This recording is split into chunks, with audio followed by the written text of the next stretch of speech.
हर कलाकार एक विशेष प्रकार का व्यक्ति नहीं, बल्कि हर व्यक्ति एक विशेष प्रकार का कलाकार है। नमस्कार, मैं वंदना भार्गव आपका अपने इस संगीत वंदना यूट्यूब चैनल में स्वागत करती हूँ।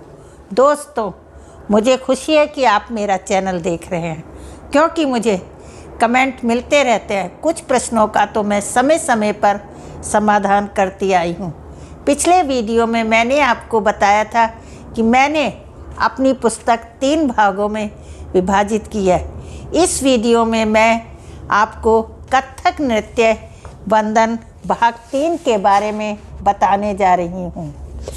तृतीय भाग की पुस्तक में प्रयाग संगीत समिति इलाहाबाद के 5म और 6ठम वर्ष प्रभाकर प्राचीन कला केंद्र चंडीगढ़ की नृत्य विशारद प्रथम व विशारद पूर्ण, अखिल भारतीय गांधर्व मंडल मुंबई के कथक नृत्य विशारद प्रथम और विशारद पूर्ण और इसी स्तर की परीक्षाओं के विद्यार्थियों के लिए भी सामान्य रूप से उपयोगी है और विभिन्न विश्वविद्यालयों के बीए व एमए के विद्यार्थियों को भी कुछ लाभ हो सकता है।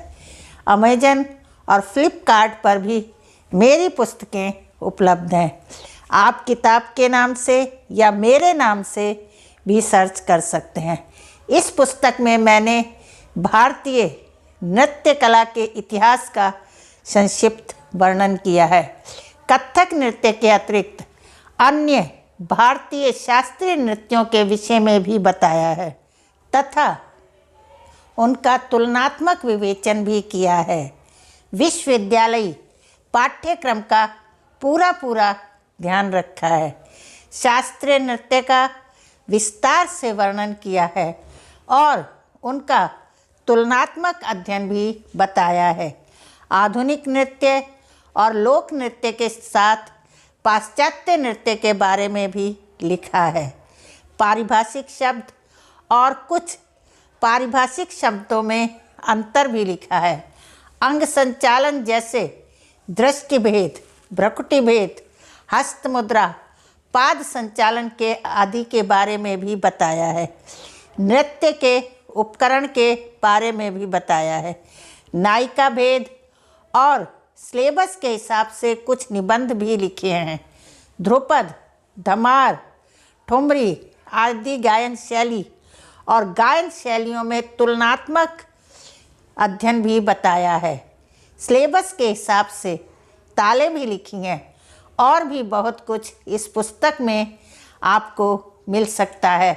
इसके आधार पर आप एमए की तैयारी भी कुछ अर्थों में कर सकते हैं। जीवनियाँ और निबंध भी हैं। परीक्षा में आने वाली तालों के बारे में भी लिखा है। तालों में तुलनात्मक अध्ययन भी बताया है। संयुक्त व असंयुक्त हस्त मुद्राओं के बारे में भी सचरित्र लिखा है। विभिन्न संस्थाओं के पाठ्यक्रम भी दिए हैं, जैसे प्रयाग संगीत समिति इलाहाबाद, प्राचीन कला केंद्र चंडीगढ़, अखिल भारतीय गांधर्व मंडल मुंबई। पुस्तक के अंत में कुछ प्रश्न दिए गए हैं जो परीक्षा की दृष्टि से महत्वपूर्ण है। यह केवल दिशा निर्देश के लिए हैं।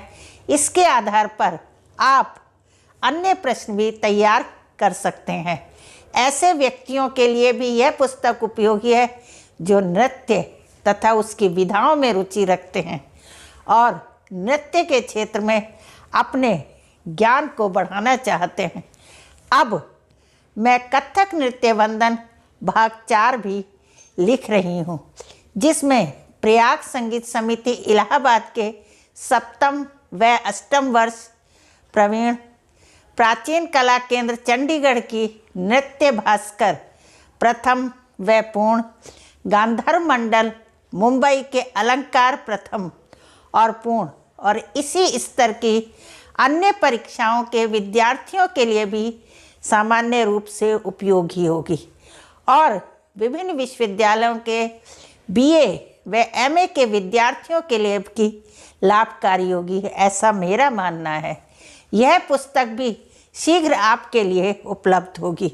उम्मीद करती हूँ यह प्रयास भी विद्यार्थियों के लिए उपयोगी सिद्ध होगा। आपके रचनात्मक सुझावों का सदैव स्वागत रहेगा। अब मैं अपने शब्दों को यहीं विराम देती हूँ।